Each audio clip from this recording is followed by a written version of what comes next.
dan dari rekan-rekan wartawan. Pada sore ini kami dari tim kuasa hukum, ada Patris Wari Pamungkas, ada Moris Purba, ada Simon Fernando Tambunan, saya Kapra Setia, dan Jonathan Andre Baskoro. Dalam hal ini kami bertindak sebagai tim kuasa hukum dari para terlapor atas laporan adanya dugaan tindak kekerasan secara bersama-sama 170 dan pasal 351 ayat 1 penganiayaan. Nah, perlu kami sampaikan di sini ada beberapa hal yang harus kita luruskan terkait dengan pemberitaan yang simpang siur selama ini.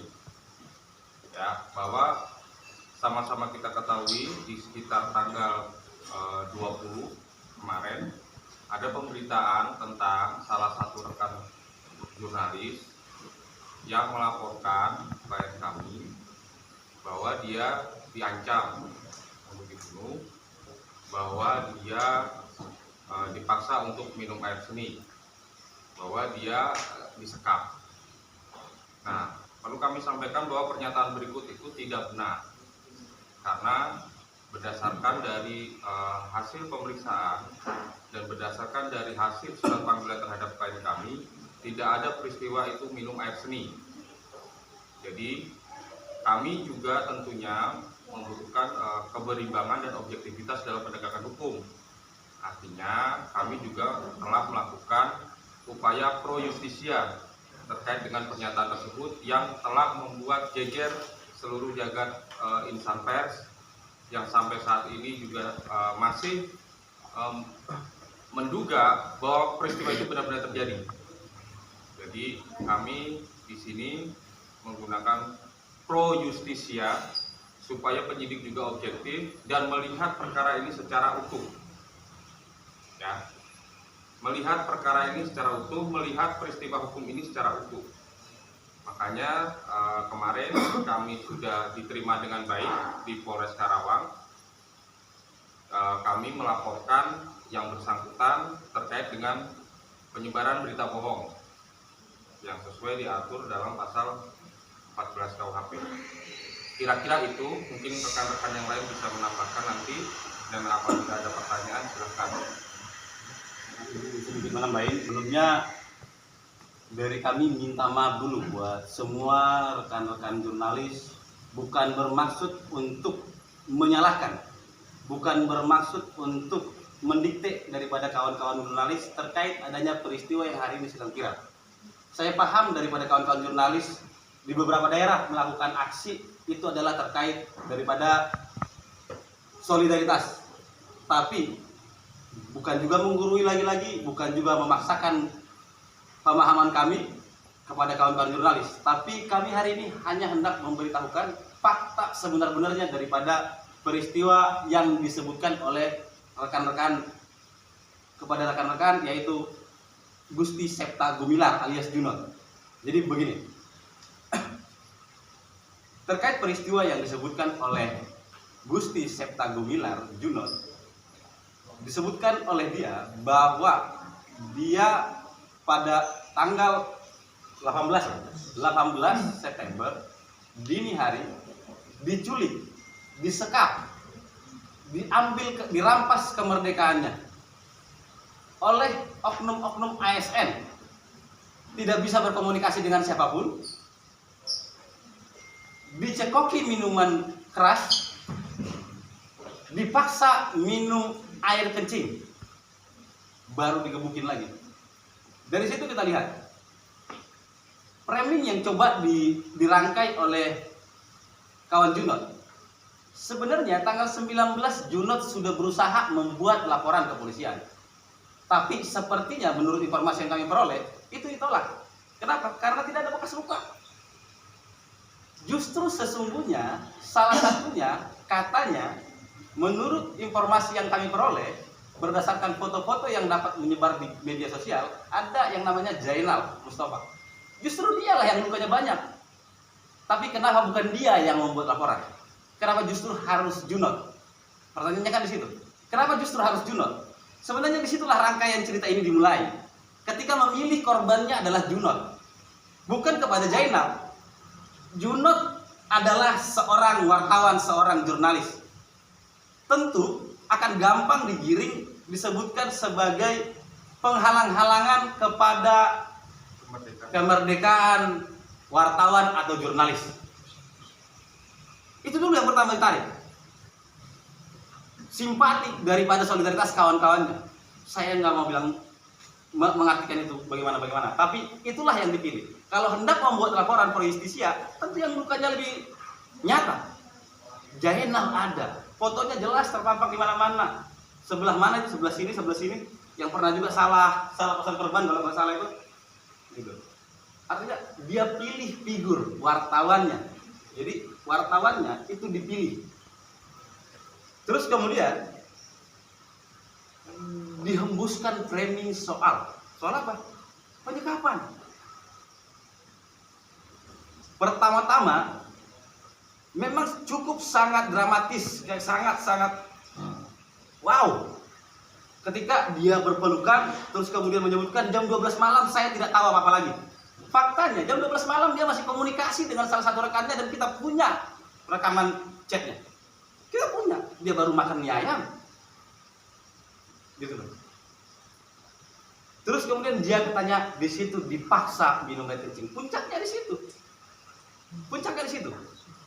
Semua orang se-Indonesia tidak akan ada yang terima. Apalagi kawan-kawan daripada jurnalis, kami paham di situ. Tapi kami juga tidak menyalahkan daripada kawan-kawan wartawan yang akhirnya demo di mana-mana. Dan hari ini kami menyampaikan klarifikasi untuk menyampaikan kepada kawan-kawan wartawan fakta yang sebenarnya. Itu tidak ada. Tidak ada pemaksaan air kencing. Kenapa kami sampaikan begitu? Segampang-gampangnya kami sampaikan bahwa itu tidak benar. Begini. Secara laporan kepolisian yang dia laporkan adalah pasal 351 dan pasal 170. Penganiayaan dan kekerasan secara bersama-sama. Kenapa dia tidak laporkan juga perampasan kemerdekaan? Kalau memang dia disekap, kenapa dia tidak dilaporkan terkait dipaksanya minum air kencing itu? Peristiwa hari ini terjadi, yang kemarin terjadi adalah murni hanya berkaitan dengan urusan pribadi. Dan berdasarkan keterangan Junot sendiri, bukan dia kok yang jadi persoalannya. Bukan dia. Dengar, putar rekamannya. Kenapa? Dari klien kami sebenarnya berniat hendak mengamankan saudara Zainal, terkait adanya postingan-postingannya yang cenderung provokatif. Bahkan ada salah satu postingan di media sosial yang menyebutkan cari pengkhianat. Nah, klien kami merasa dia punya tanggung jawab moral untuk itu. Dia mencoba mengambil langkah untuk mengamankan itu dan terbukti.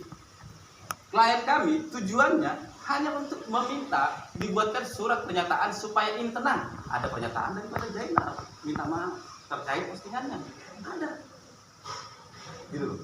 Tapi framing bahwa ini adalah wartawan yang menjadi korban, framing bahwa ini adalah kemudian dipaksa minum air seni, framing disekap, diculik, benar, siapapun tidak akan terima itu. Itu kejahatan kemanusiaan. Kami sendiri pun tidak akan terima itu. Mungkin kawan-kawan media tahu, paham baru-baru ini peristiwa apa yang terjadi. Peristiwa hari ini yang baru terjadi, kami paham dia itu tarik dari mana. Sedikit tertawa saya sebenarnya ketika dia mencoba tarik isu yang hari ini menjadi ramai terkait peristiwa FS. Dan di percakapan media sosial juga ramai. Mencoba di framing bahwa klien kami itu adalah FS. Coba begitu. Kami nggak mau kawan-kawan jurnalis ditarik kepada kepentingan pribadi. Kami nggak mau.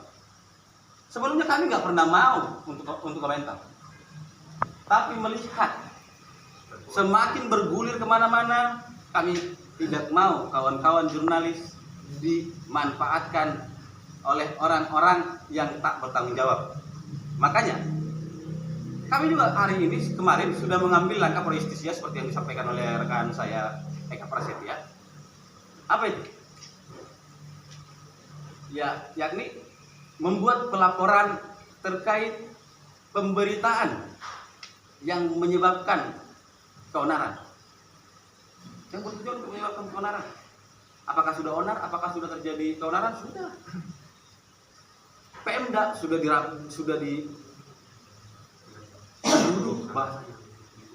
dituduh. Mungkin besok akan ada gerakan-gerakan susulan. Gitu. Besok akan ada gerakan susulan di mana saya nggak paham. Tapi lagi-lagi alamatnya salah. Bisa dilihat daripada keterangan-keterangannya apakah memang karena jurnalisme makanya ini terjadi apa tidak. Berikutnya itu yang sekedar pembuka dari saya. Mungkin ada pertanyaan atau tambahan dari rekan-rekan sekalian.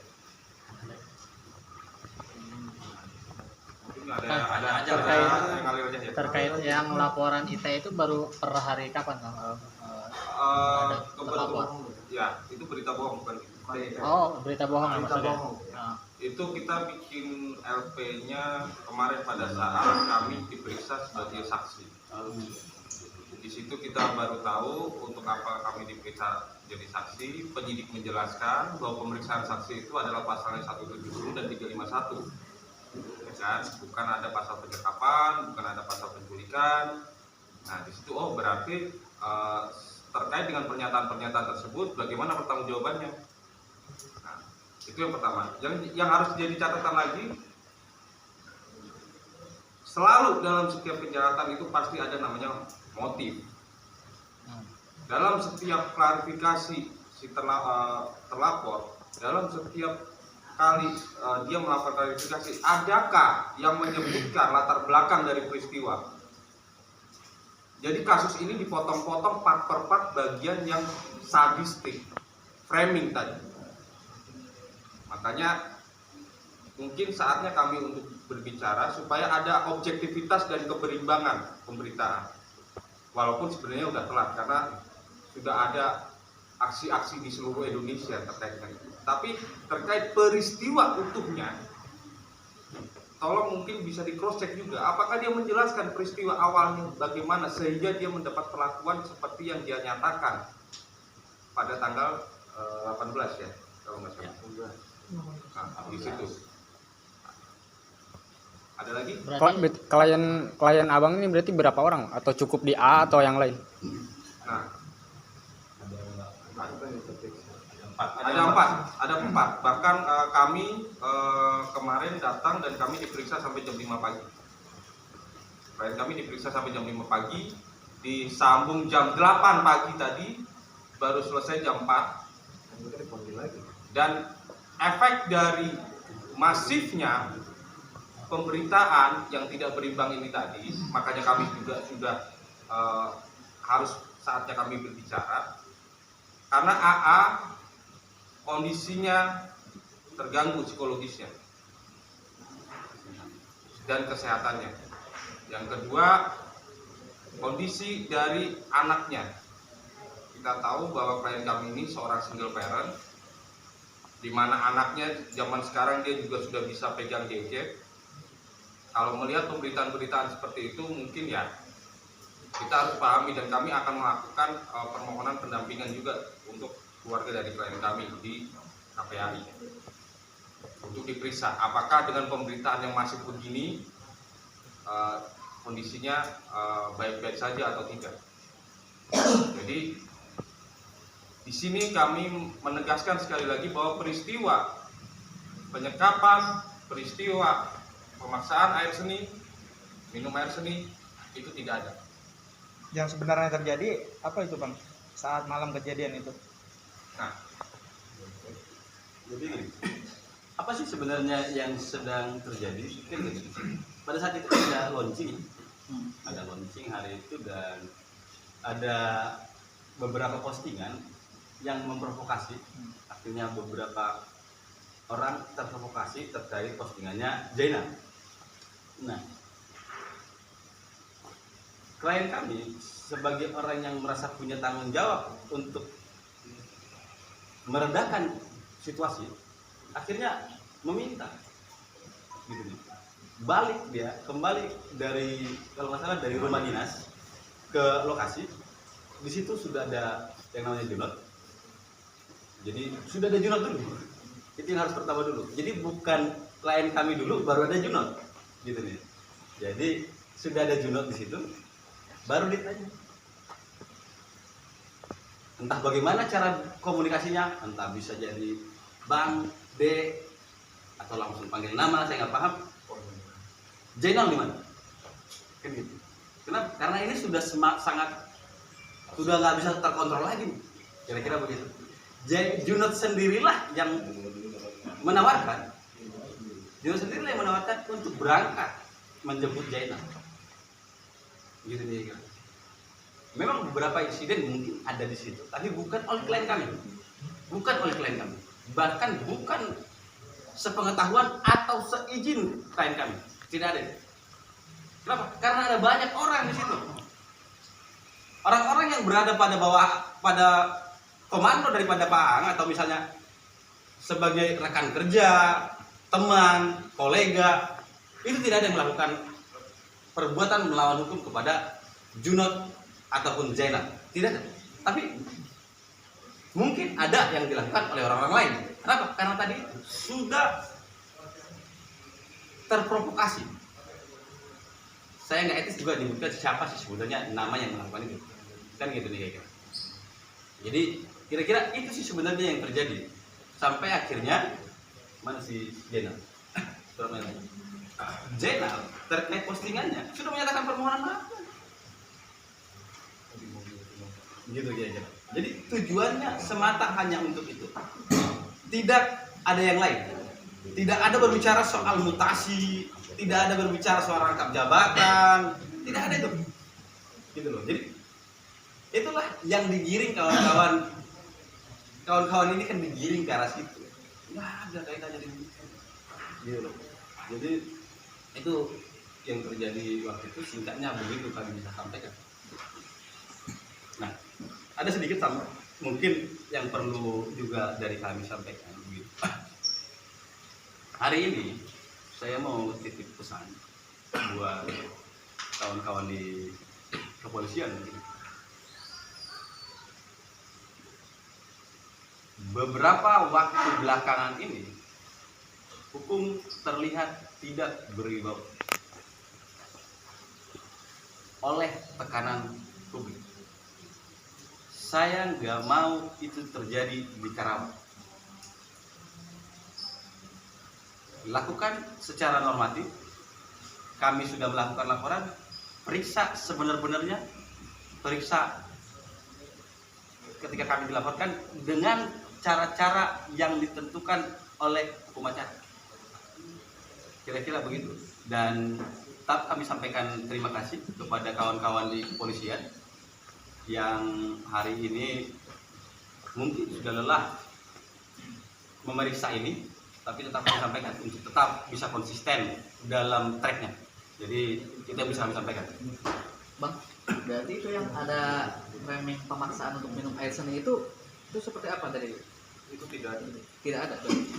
Tidak bisa dipastikan tidak. Bisa dipastikan tidak ada. 100% dari keterangan dan ini tidak ada. Bahkan dari keterangan yang bukan klien kami menyatakan itu tidak ada. Ada insiden yang tadi saya sampaikan tadi. Insiden itu siapa? Dia disiram, tapi bukan oleh klien kami. Dan itu bukan pakai air sendiri. Bukan. Gitu, pakai air. Gitu. Dan bahkan sebenarnya begini. Junot sendiri sudah mengakui bahwa itu tidak ada air sini. Junot sendiri sudah mengakui bahwa itu tidak ada air sini. Mungkin kawan-kawan kan sudah tahu kalau terjadi pertemuan beberapa kali. Sudah dengar toh? Ya. Di pertemuan itu klien kami pertanyaan pertama adalah itu. Benar? Gue kasih lu air kencing. Itu pertanyaannya pertama. Karena itu sangat menggelitik. Pertanyaan itu dijawab oleh Junot. Itu saya sampaikan. Bahkan, tapi memang klien kami beretikat baik, tidak berprasangka buruk, sehingga itu tidak ada rekaman apapun terkait itu. Gitu ya. Jadi itu yang kami sampaikan 100% kami tegaskan peristiwa air kencing, air seni itu tidak ada dan bahkan sudah dibantah sendiri oleh Junot. Sudah dibantah sendiri oleh Junot. Jadi ada cerita serangkaian mulai dari penculikan bahkan dicekoki miras sama air kencing itu ditegaskan nggak ada itu kan? kenal Junot nggak? Ya. Suka minum? Hmm. Saya nanya gitu. Ya. Kenal Junot nggak? Suka minum nggak? Saya bertanya itu. Jadi ketika saya misalnya suka minum di makan apa ya? Makan daging terus kemudian saya dipaksa makan daging gitu. Kan mungkin. Makanya saya bertanya kawan-kawan. Karena ngelihat jawaban kawan-kawan, sebenarnya jawabannya sudah tahu. Kan gitu. Jadi itu sebenarnya dari situ dicekokin miras. Jadi gitu.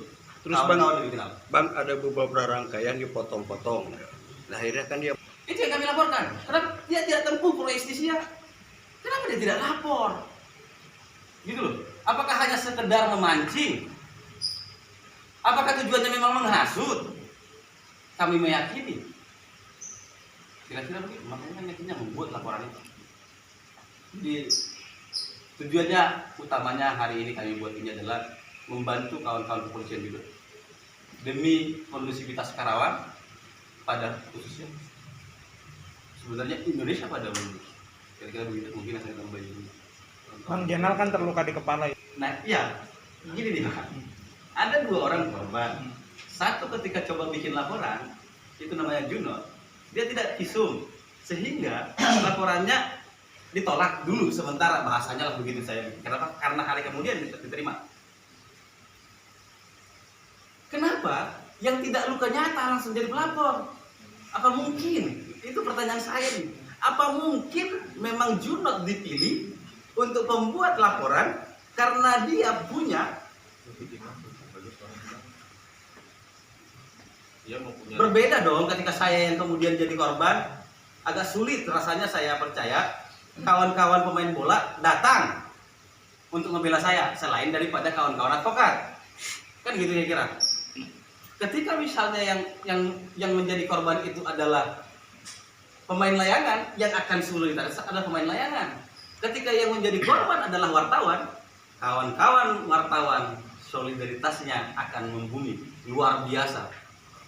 Satu wartawan, saya nggak tahu kekuatannya sedahsyat apa. Kan kira-kira kan begitu. Kenapa? Karena satu berita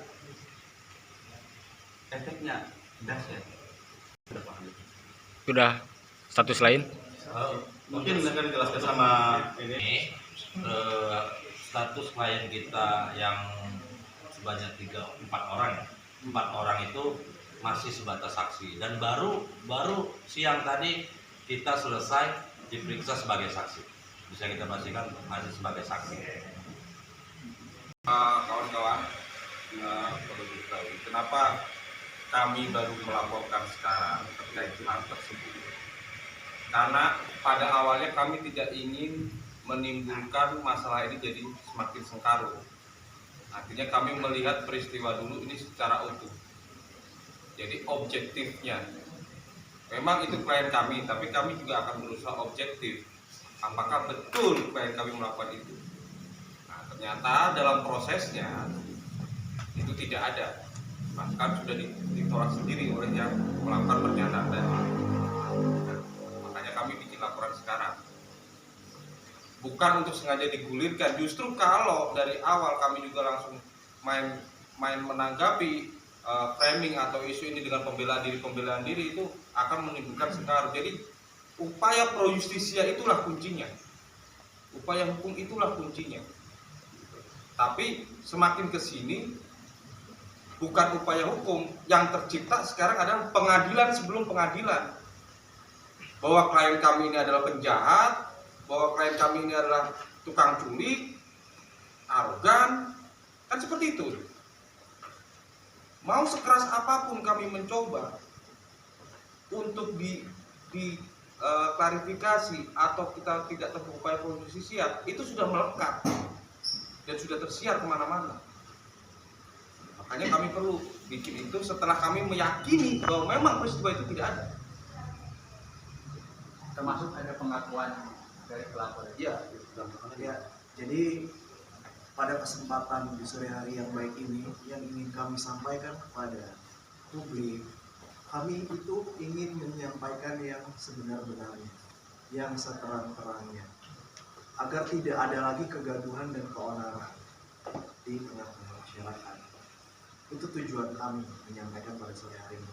Dan kami juga yang sudah disampaikan oleh rekan-rekan kami juga ingin menjaga institusi kepolisian ini.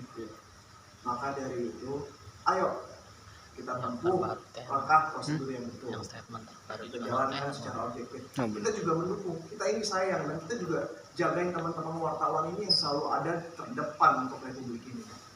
Tapi memang ini sangat penting kami sampaikan, harapannya supaya bisa dicerna dengan betul, supaya tidak ada lagi kegaduhan di tengah masyarakat.